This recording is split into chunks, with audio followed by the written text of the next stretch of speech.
women or 5 wise men on your team, and that is to have a financial advisor, to have a CPA, to have a lawyer, to have a banker, to have a business coach like myself or someone like me in your business with you, because they're going to help you learn, grow, achieve, and prosper. And you were extremely important in me and my company and growing it. And you spoke numerous times at many of my workshops and our events. And I am just grateful that I have the opportunity to interview you today during Financial Literacy Month. So thank you so much for being a part of my life and many other people's life that we have networked together around. Thank you, Celeste. It's my honor. Absolutely. And, talking about networking a little bit, Kim, a lot of times people don't realize that when we go to networking events, because I met you through a referral. And the thing of it is, when we go to networking events, sometimes those networking events, those people may not be your ideal customer, but who they know might be or should, is going to be your ideal customer. And so I say this to our audience here today, that when you're out networking, that a lot of times you're going to meet your ideal customer or your ideal colleague that you can collaborate with and build camaraderie with through somebody else. And I'm just grateful for the opportunity that we have had to build our relationship and to work together and collaborate together over the years, Kim. Definitely. I mean, you're so right. I have met some close friends at networking events. I've met some great business partners. I'm a client of people I've met at networking events, and they're clients of mine. So they're really great opportunities to just expand your universe. Absolutely, Kim. And we have a lot of stuff to cover this month in this next hour. And with that being said, what I'd love to do is I'd love to read your bio, and then I would like to get into some of our questions about Financial Literacy Month and things that you have going on. And I just don't want to talk about it all right this minute, but I would like to read your bio because it's very impressive, and it's very important that people understand that do your due diligence when you're looking for somebody, whether it's a lawyer or a financial advisor. And I'm sure, Kim, you'll add some comments to this. And that's why I think it's very important that I want to read your bio for our audience and our listeners. And also, if you have any questions here today during this hour, put them in the chat. We're being monitored, and we'll be glad to answer any questions that you have. Also, you'll see our information as well as Kim's information, how you could reach out to either one of us. So with that being said, Kim, I'm going to read this fabulous bio. Kim Scouller is recognized as a leading advocate for financial literacy. She has been an attorney for more than 30 years and served in-house counsel for one of the largest financial service companies in the world. In her last 4 years at Transamerica, she served as the president of their broker-dealer with the largest number of registered representatives. As one of the few women broker-dealer presidents in the U.S., she traveled around the country talking with people, especially women, about the steps to identify and achieve their financial goals. Wanting more control over her time, Kim left corporate career to start her own financial business and law firm based in the Atlanta area. A certified financial educator, Kim continues to speak with people about the importance and the impact of financial education that leads to literacy. She recently co-authored the book, How Money Works for Women, Stop, Control, or Lose It, with Sharon Letcher, who co-authored Rich Dad, Poor Dad, as well as several other New York Times bestselling books. Please join me in welcoming my friend and your friend, Kim Scouller.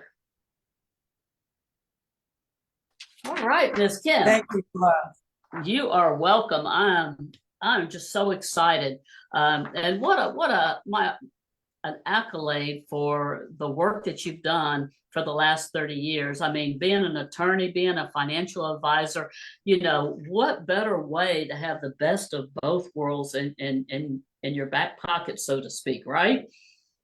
Right. And because I think if I had a financial advisor, an attorney, and a CPA, and I asked one question, I would get three different answers more than likely about that, because everybody has a different opinion looking at it from a different perspective. But I love the fact, that your passion of being a lawyer, but also your passion about financial education is so important, especially for women. And I'm going to share some stories here today because there's been an opportunity, I shouldn't say an opportunity, there's been a few things in the last year where some of my friends have lost their spouses over the years. And the things that we just don't know what to expect and what people go through. And this is why it's so important that as women, we need to educate ourselves to understand more about how money works. Absolutely. It's so important for women, what you point out, that, in the end, so many women end up alone. The statistic is 80% of men die married and 80% of women die single. Wow. So it's really up to us to, along the way, learn how money works and equally participate in the decision making, so that if we find ourselves alone in our retirement years, we're not kind of blindsided by that we've got the knowledge, we know what to do. Absolutely. And I'm looking forward to a little bit later this year. I want to do a workshop for women, Kim, and this is getting really ahead of myself. And I had you in mind with this, with a couple of other ladies that have experienced some of this, because a lot of times so many women are just, in the dark, and not that their husbands weren't honest or trustworthy or anything like that, but they just left everything for the husband to do, and they knew nothing about what was going on. And some of the Right. stories that they have to go through. And the biggest thing was, Kim, that they said it was having to tell that story over and over and over. Well, my husband passed away. And you have to tell that Right. story over and over to so many different departments or whatever it is about what happened in order to change a billing address or to change something. You have to tell that story. And there's some ways that you can prevent that.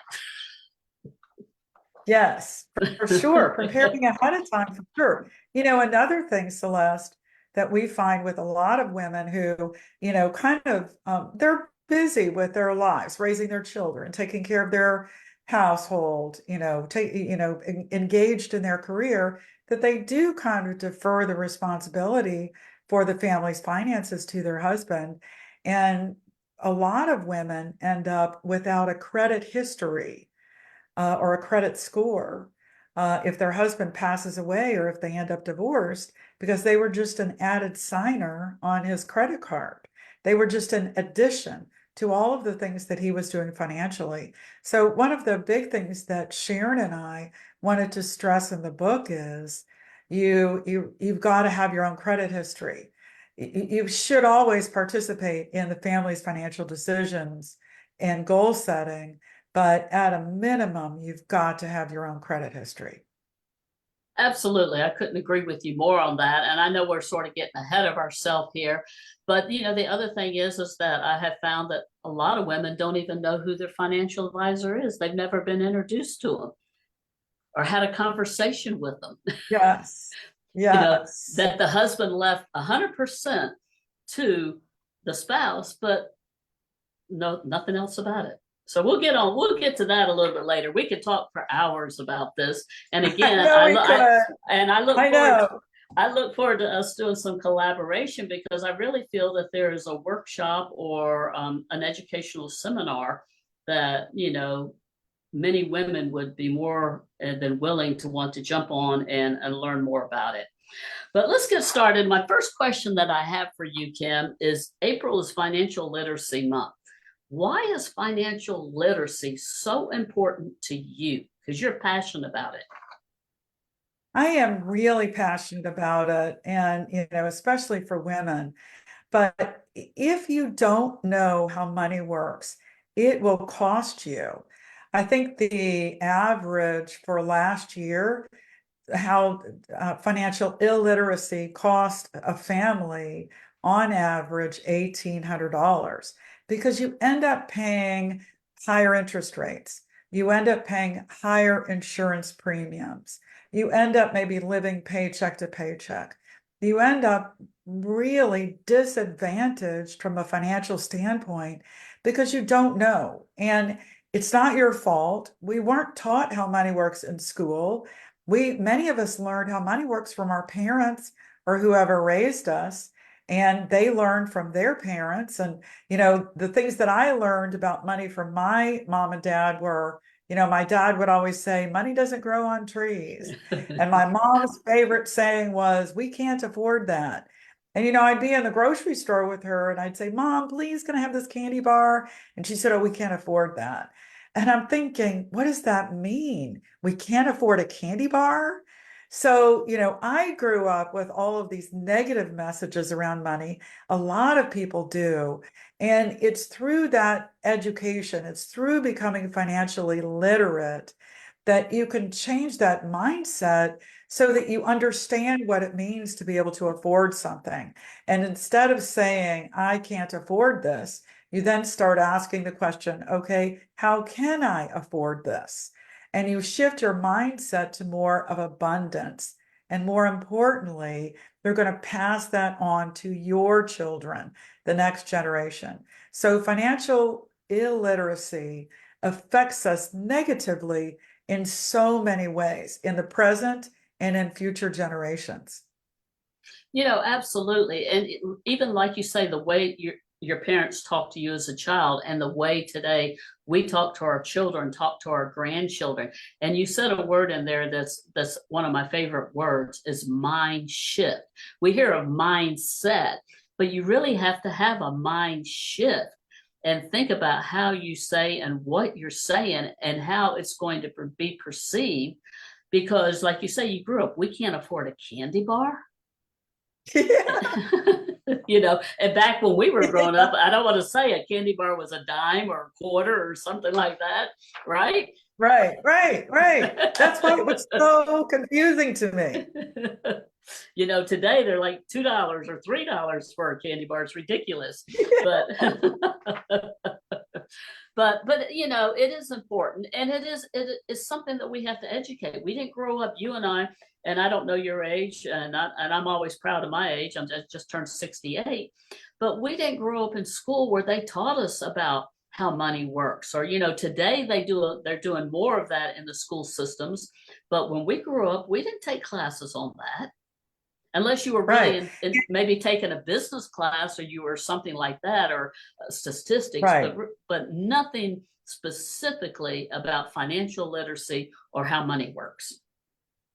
Well, Celeste, right now, there are only 23 states in this country that require a personal finance or an economics class at the high school level. So we made a lot of progress in getting it into the school systems, but we've got a whole lot more to do. Absolutely, we sure do. So let me ask you something, Kim. You focused on women in particular, co-authoring the book, How Money Works for Women, Take Control or Lose It. Why is knowing how money works so important for women? And I just want to lift this book up for you guys right here. And I think in our link, it also says how you can order this book on Amazon, but this is an amazing book. So, money isn't different for men or women, but the situations women find themselves in and the perspective that women have about money is very different. But some of the statistics are helpful and kind of highlight some of the disadvantages women are in. By 2030, that's just 6 years from now, women are expected to control $30 trillion of the financial assets in this country. That's 2/3 of the wealth in the United States will be in the hands of women because we're inheriting from our parents, from our spouses, and we've made a lot of strides in the workplace. But as much progress as we've made in the workplace, we still only earn 82 cents for every dollar earned by a man. And that 82 cents puts us behind. From the very beginning, we start off behind in our career because of that. Then, we get married, maybe we have a family, and many women defer the financial decisions to their spouses. And as we talked about earlier, a lot of women end up alone, voluntarily or involuntary, they end up alone.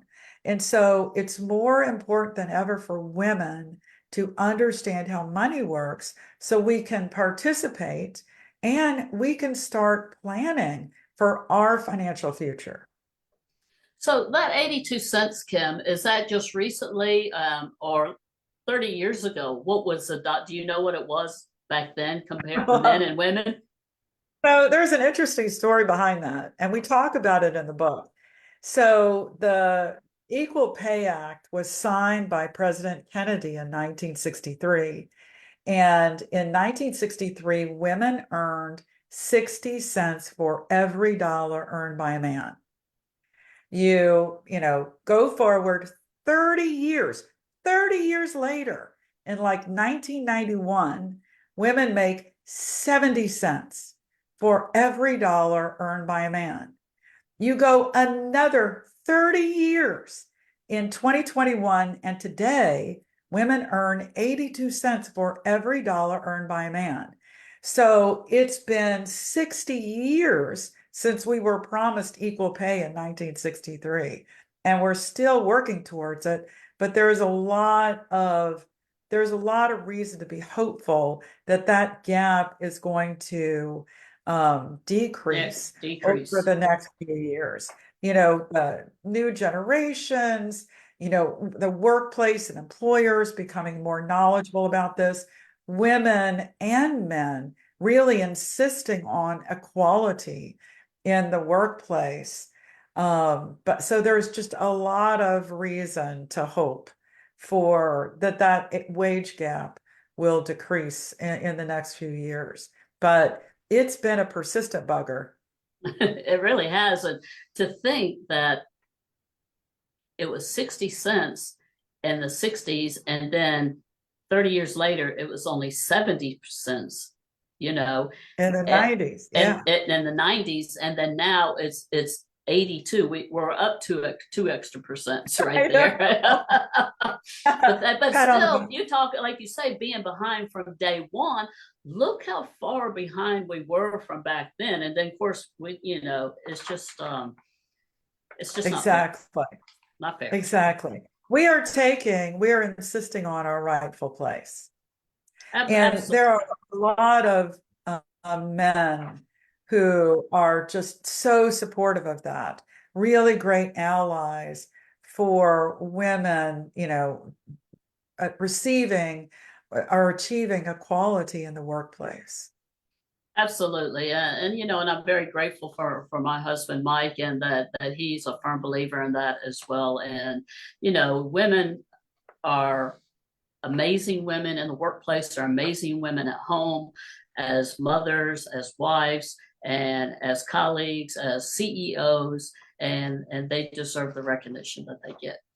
They do. And they deserve the equal pay. Yes. Yeah. So what are some of the steps women can do to take to be smarter with their money? Well, there are several things that we can do to be smarter in spite of the things that may be going on exteriorly that we don't have any control over. First of all, let's start talking about money. It's been kind of a taboo subject. And so we don't talk about the things that keep us up at night financially. Who's going to take care of me? How am I going to dig out of this hole? Can I pay for childcare? All of these really important financial types of decisions that weigh on us.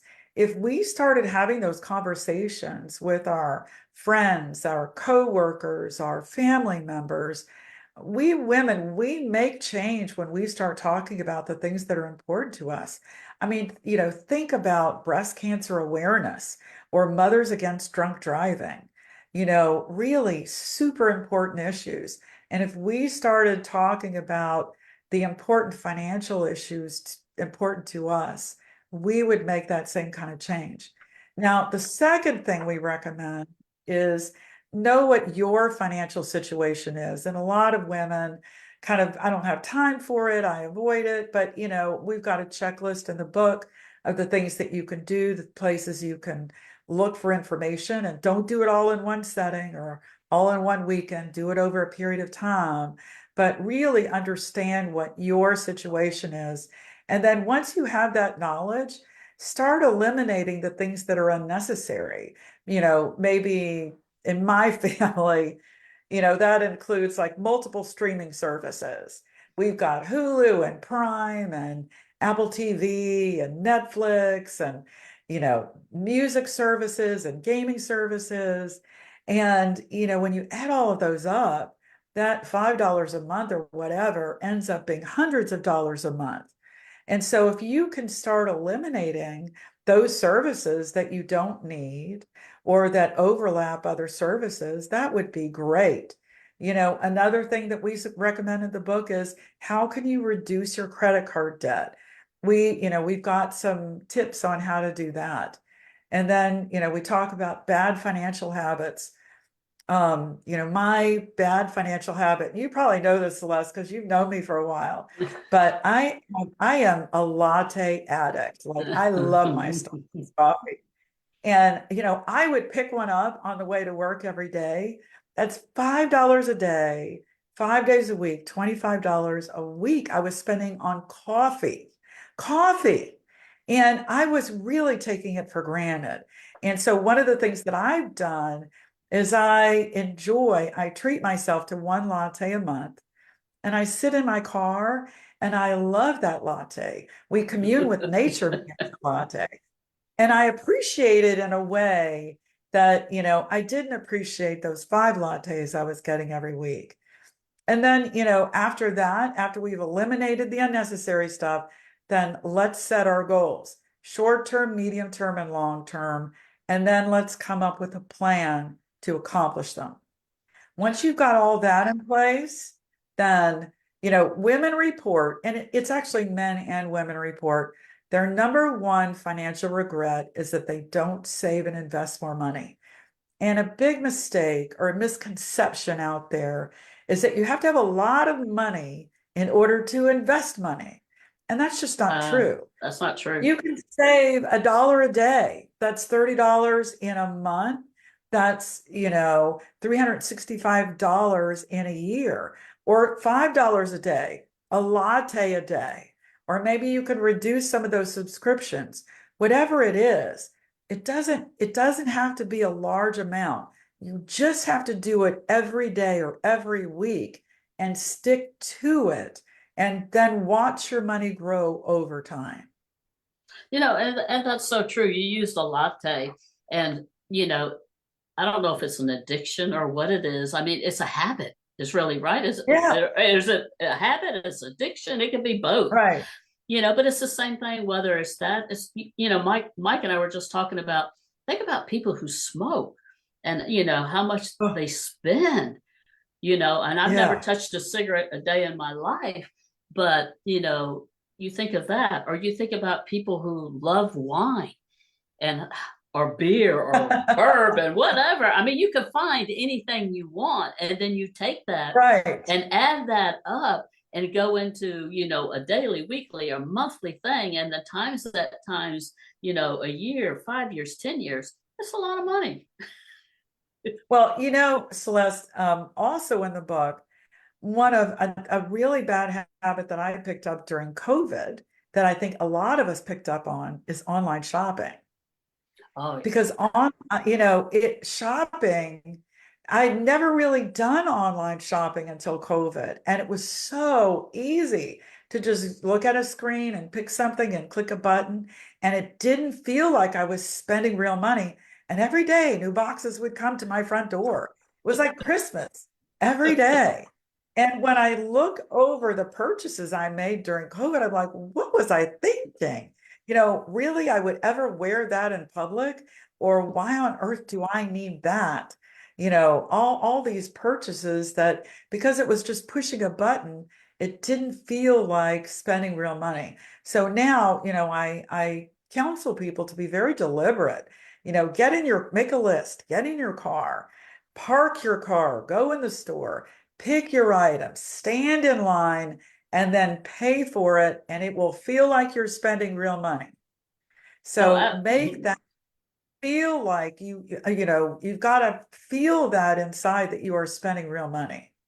and I don't even want to think about during the COVID time and the 2 years, 18 months, whatever it was, because I was like you, Kim, I never bought anything online. And then, like you say, during COVID, we did. And I'm not a big shopper. I mean, I'm the type of person, if I want to go buy something, I go in the store, and people laugh right now. I go to the store and I don't buy one bra. I'll buy, 5 or 6 bras at one time. Or I don't buy, 2, 3 pair of underwear. I'll buy 10 pair of underwear, and then I don't have to do it for a while. You know, so Right, but right. but some of these people really did. Again, it was like got addicted or got into a habit during COVID shopping online, and they're Right. still doing it, and they Yes. shouldn't be doing it. So They should that be more deliberate, more intentional about spending money. absolutely, absolutely. So so that in your book, you're highlighting the different situations that women experience through the eyes of the 9 characters. Can you explain who some of these characters are and why they resonate with many women? So, the book is really interesting in that we tell the story of 9 different women, and they range in age from 19 years old all the way to 86 years old. And we talk about through their stories what financial challenges or opportunities they have at that time in their life. So it goes from Zoe, who is, figuring out student loans, to Maria, who's getting married and starting a business, to Val, who's figuring out how to take care of a special needs child, to Dana, who's, working a job, figuring out employee benefits, 401ks, and also how does she set money aside for her kids' college education, to Sarah, who's escaped domestic violence and is starting over, to May, who is taking care of her aging father, and her adult son also lives with her because of the high cost of living. He's saving money for his future. So we talk about multi-generational family planning with respect to May and her family. And then we go on to Hope, who in her 60s finds herself divorced. And she wasn't expecting that. And she's also trying to figure out Social Security. And then a woman in her 70s, Fatima, took care of the children, took care of the household, never did anything with the finances. And at 73, she's a widow, and she wants to know, what do I do now? And then our 86-year-old character, Jan, who's lived a long life and seen anything and everything. And, she's seen like 13 bull markets, 13 bear markets, 6 or 7 recessions, 5 periods of high inflation. And because she and her husband stuck to their long-term plan, they were able to own their own home, send their children to college. Her husband has since passed away. Jan is based on a real character. In her retirement, her house is paid off, her car is paid off. She's got a more active social life than I do, with her church group and her bridge club and her grandchildren and great grandchildren. So they never lived extravagantly, but they lived the life they wanted. And they did the planning necessary for that. So we run the whole range of what many women go through financially, and tell their stories. And I love those 9 characters because there's a story, and I'm sure there's many more that you could have added to those characters, but those are some of the more familiar ones that people can relate to. And the other thing is, and I don't know if there was a character, and you may have said this, what I see a lot today is you see a lot of single parents, single women, single fathers raising children, Yes, one yes. income coming in. And so, and you also see people like your age and my age, where maybe we don't have children or whatever, but we're helping care for our elderly, growing old parents. I know Exactly. you have some children, and you have a son. I have a son, I believe, and Yes. but again, there's a lot of people that are having to help and give back, and they don't think about that in their 30s or 40s or 50s, and some people aren't even able to help. Right. Well, and throughout the characters and a lot of their stories, what becomes so clear is women are the caregivers of the world. We are Yeah. the unpaid caregivers of the world. And women will sacrifice their financial future to take care of the people they love. And we want to celebrate women who want to be caregivers, and we want to give them tools on how to be the caregiver they want to be, but not have to sacrifice their finances. Because women are the caregivers, we are 3 times more likely to end up in poverty and 5 times more likely to depend exclusively on Social Security. So that Mm. caregiving that we do, we want to find a way to be able to do that if we want to, but have it not come at a personal financial cost. Absolutely, Kim. Absolutely. One of the characters, Sarah, is a survivor of domestic violence and financial abuse. How can financial literacy help women in this situation? So, the statistics about domestic violence and financial abuse are really staggering. 1 in 4 women report that they are a victim of domestic violence, and 99% of those women are also victims of financial abuse. Because, when you think about it, the easiest way for an abuser to take control of their victim is to take control of their money. Money, yeah. So Right. limit the resource, limit access, all of that. And so, every everything that you need in order to escape a situation like that, You from can't. putting gas in the car or a bus ticket or a plane ticket or getting a new place to live, all of that involves money. So many women say they stay in abusive relationships or they go back because they are completely financially dependent on their abuser. And if they have children, it just makes it so much harder.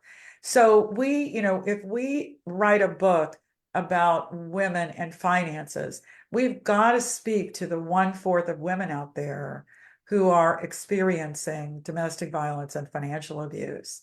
So we, talk about in Sarah's chapter, and Sarah's another character who's based on a real life person. 12 years ago, she left an abusive situation with nothing but the clothes on her back and her 2 kids, custody of her 2 kids. She moved back in with her parents, saved money, got her real estate license. 12 years later, she's one of the top real estate agents in the Atlanta area.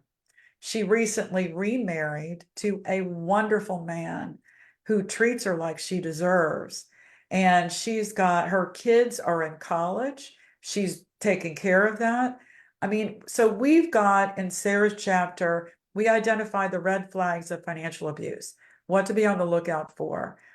Because if you're in that situation, you typically don't see it, but your girlfriends will see it, your sister will see it, your cousin will see it. Yes. So we want to alert people to what the red flags are.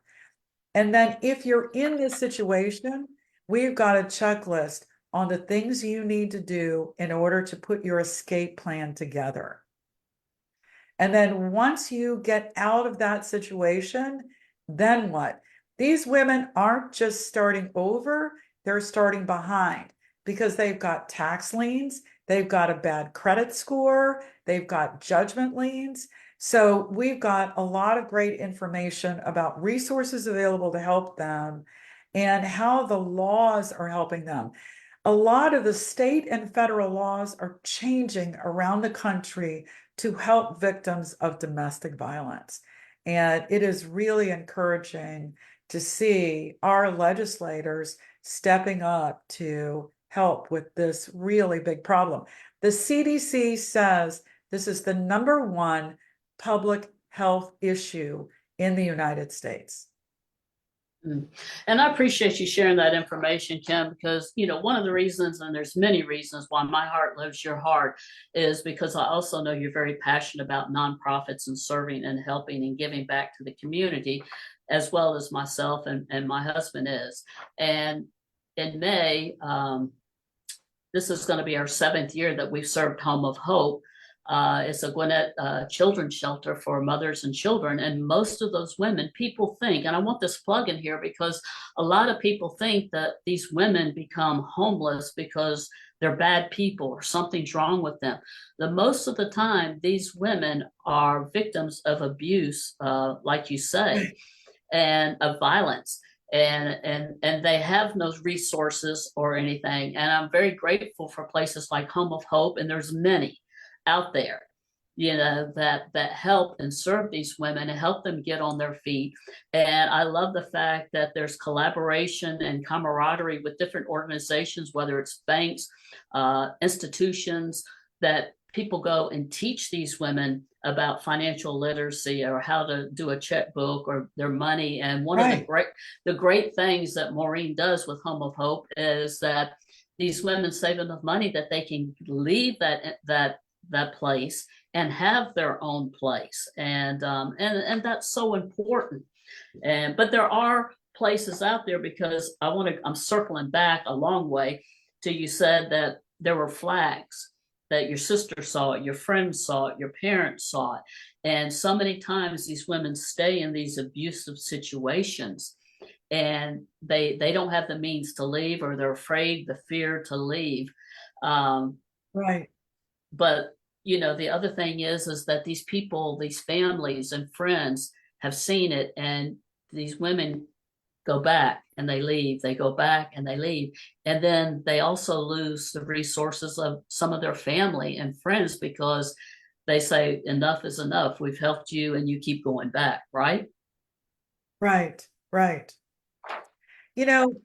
abuser is not just harming them physically and financially, but really harming their self-esteem. And so, so many women lack any kind of self-confidence. They become just so dependent. They don't believe that they can, do it alone, that they can survive and thrive. The women I've, been very blessed to meet who have left abusive situations are among the strongest and most inspirational women I've ever met in my life. Absolutely. And they've had to, they've had to, for themselves, for their children. And it's amazing when you hit rock bottom, what you have to do to provide for yourself and your family and your children. We could talk about this all day. Again, let's move on to my next question. And I'm sure you get asked this a lot. What questions do you get asked the most by women? So, I get asked a lot about Social Security. When should I take my Social Security? But the most popular question I get asked is, can I claim my ex-husband's Social Security? And so I tell women, we talk about it in the book. So it is like a hot topic for women. So here's the deal. So if you are married for 10 years or more and you have not remarried, you can claim 1/2 of his Social Security when you turn retirement age, as long as that half is more than what you would receive based on your own earnings record. And for women who are stay-at-home moms or, work part-time, don't have an earnings record, that's a help. Now, here's the kicker. When he dies, you're entitled to 100%. So don't hire a hitman and don't become a stalker. But you keep track of that man. Maybe some low profile social media stalking or something, because when he dies, you can claim 100% of his Social Security, again, as long as it is more than what you would receive based on your own earnings record. So I get asked, that's the most popular question I get asked. Well, and that's true. Because I think we get asked that a lot as well, is that, there's a lot of single women out here. There's a lot of divorced women. There's a lot of widow women. And Yes. and again, that's a question, even a blended marriage or a second marriage, third marriage, whatever you want to call it, that you ask, is, well, can your ex claim this? And if they're married, they can't. But if they aren't married, they can. But that doesn't also clarify that question. It doesn't affect the person that they're currently married to, is it? Does it? It does not. So there are some men out there, probably some women too, who've been married multiple times for 10 or more years. And each one of those ex-spouses has the same right to make a claim on his Social Security. Now, the government has to pay each claim. As long as you're eligible, you meet the eligibility requirements, they have to pay each one. So for one, what do you call them? One romantic, serial romantic out there, the government may have to pay 3, 4, 5 times because of his multiple marriage situation. Marriages, yeah. And it's fine for people to, no judgment here. Believe me, no judgment. I'm a single mom, so no judgment from here. And certainly the book doesn't make any judgments. But unfortunately, that's one of the reasons why Social Security is in the mess it's in, because of all of the divorced spouses that the government has to pay based on the eligibility requirements. Yeah, that's scary. It really is. That is scary. Well, that's a good question, and I appreciate you sharing that. The last character in your book is Jan, and she's an 86-year-old woman enjoying her retirement and her family.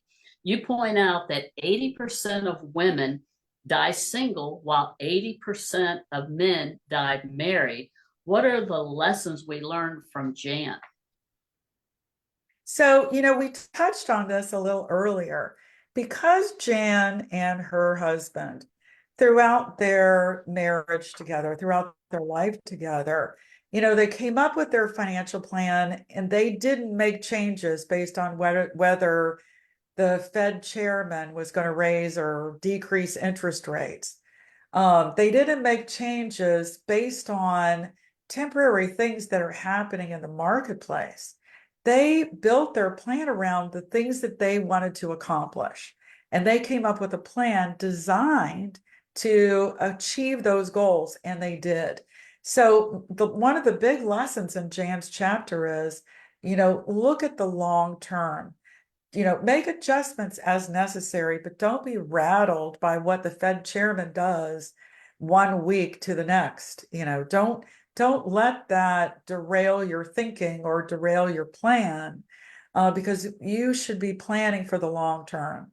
I think another lesson from Jan is all about next generation planning, about legacy planning. And I work with a lot of women who want to do legacy planning for their children, their grandchildren, their great-grandchildren. And so the lesson in Jan's chapter is you can do that kind of legacy planning, and they're great tools. They're great things that you can do to help give the next generation a leg up. And then I would say the last lesson in Jan's chapter, we talk about what happened with equal pay from 1963 to today, but we also talk about the progress women made academically. In 1970, only 8% of women graduated from college. And then in 1972, we had Title IX, which prohibited discrimination in educational programs. And since then, in one generation, we have completely changed the landscape of academics. And today, 60% of college graduates are women. And so there are profound things that we can do with the help of our legislators, but through women just participating and taking their rightful seat at the table. So there is a lot of reason for hope for our generation, Celeste, but for future generations of women, there is a lot of reason for hope. Absolutely. And I want to go back to when we opened this. You said, you don't have to have a lot of money to start saving, and you don't have to have a lot of money to have a financial advisor. Start somewhere. It's better than not starting at all, right? Exactly. Exactly. $1 a day. That's all it takes. Absolutely. You co-wrote a book with Sharon Letcher. And who is Sharon, and how did the two of you end up working together on this project? So Sharon Lechter is amazing.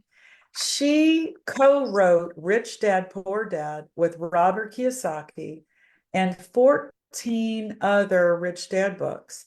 She actually served as president and CEO of the Rich Dad Company for about 10 years before she left to work with the Napoleon Hill Foundation. So she collaborated with the Napoleon Hill Foundation and wrote Think and Grow Rich for Women, Outwitting the Devil, 3 Feet from Gold, and several other New York Times best-selling books. She advised 2 US presidents on financial literacy matters, and she got the laws in her home state of Arizona changed to add economics as a required course to the high school curriculum. That's awesome. So she's amazing. So she was a guest speaker at a convention I attended about 3 or 4 years ago. And at that time, the original book, How Money Works, Stop Being a Sucker, was out, and she read it and she loved it. And she and I got to talking about that book, which has some very basic information about how money works. And we started talking about, well, let's do one for women. And, we just really love this idea. It took us a couple of years to bring the book to fruition because of COVID and everything. But we loved developing the characters. It was so funny. We started with 4 characters and then it went to 8 characters. And we had written like these stories about these 8 characters, one for each decade of life. And I was driving Sharon back to her hotel. She was in Atlanta visiting me. And I was driving her back to her hotel. And she said, Kim, we don't have a character in her 60s. And both Sharon and I are in our 60s. Me, I'm in towards the early end of the 60s. And Sharon is more towards the later end of the 60s. And we were like, oh my God, here we are writing the book, and we forgot about us. The chapter on hope was born from that conversation Sharon and I had in my car outside of her hotel. But she is a joy, a pure joy to live with or to work with. She's so smart and experienced, and she has a great sense of humor. Who would think, Sharon's a CPA and I'm a lawyer. Who would think that a CPA and a lawyer come together and it's funny? But we have a lot of humor in the book, a lot of great stories and a lot of humor in the book.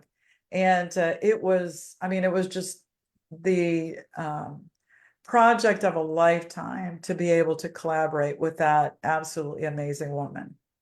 Absolutely. And I shared with you before we got started on the show here today. I met Sharon back in 2013, 2014, and she was touring with Les Brown here, and she was here in Atlanta.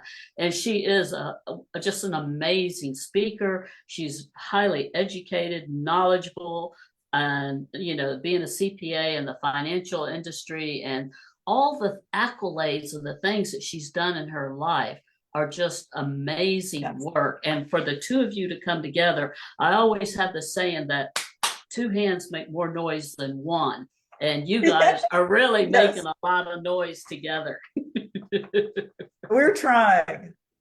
So I hear the book is doing well and it recently won an award. Can you talk about that? So the book, How Money Works for Women, Take Control or Lose It. We just won the Independent Press Award for Women's Issues for 2024. And so Sharon and I will be up in New York in June to receive that award. But we have, much more importantly than the award, we have received such a welcome all around the country from many women and some men, a lot of men, actually, a lot of really, truly a lot of women, just really embracing the book and, what we're trying to accomplish with this. When Sharon and I started on this project, there are several books out there, really good books about women and money, but so many of them read like textbooks. And we wanted to show up where women are. And women are busy, women are taking care of their families, women are taking care of whomever. They're just trying to do it all in a short period of time. And so we wanted to make a book that was easy to read, that was a quick read, and could, through storytelling and humor, really talk about basic financial principles and the things that women should be thinking about with respect to their money. And so even though there are these other really great books out there, this book has been so well received. She and I have both kind of crisscrossed the country doing different TV interviews about the book. I was just a few weeks ago out in California doing a few TV interviews and with female anchors, and they're just like all over it. And then the female producers behind the scenes are, can you get me a book? And so it's just, everyone has been so welcoming and wanting to know more about this topic that it is a real affirmation for both of us that, this was really the right project, because she and I both feel so passionately about it. And both Sharon and I, for us, it's about the message, not the messenger. It's an honor to be a messenger, but it's all about the message. Absolutely. And I know Sharon's heart as well as your heart, and it's all about serving others first. That's what life's all about, right, Kim? It And is totally, yes. especially serving women. I love your hearts. I love everything you're doing. And as you said, also men are very interested in this. Now we have about 4 minutes. I'd love for you to tell our audience and our listeners how they could reach out to you, how they can get this book. I'm sure it's on Amazon. So please share with the audience and anything upcoming that you may have that would be of interest to our audience. Well, I really appreciate that, Celeste. So you can reach out to me by email at kim@howmoneyworks.com. You can go to my website, howmoneyworks.com/Kim. You can look me up on Facebook or LinkedIn or Instagram. I really try and post on social media the different things that I'm working on, places I'm going to be, the women's groups that I'm involved with. So you can maybe attend or become part of a group that I'm working with.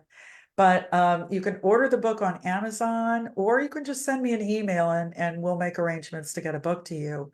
But I put all of that information, Celeste, in the chat. Thank you. So I hope to hear from the women and the men in your audience about what you think, about what we're doing, about the book, any suggestions you might have on things we can do in the future. I welcome all of that feedback. Absolutely. And thank you, Kim. And all of this information that you shared has been shared on our Facebook Live and on YouTube.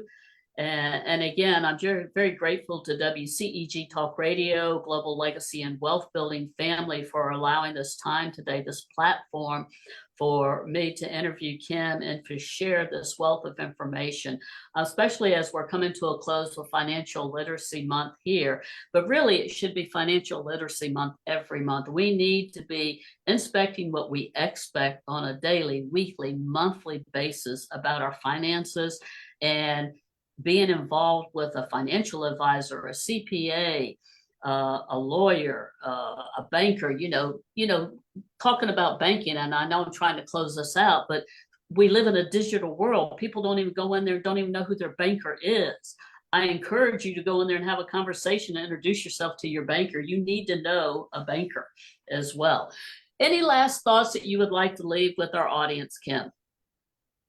Well, I just appreciate you having me on the show today, Celeste.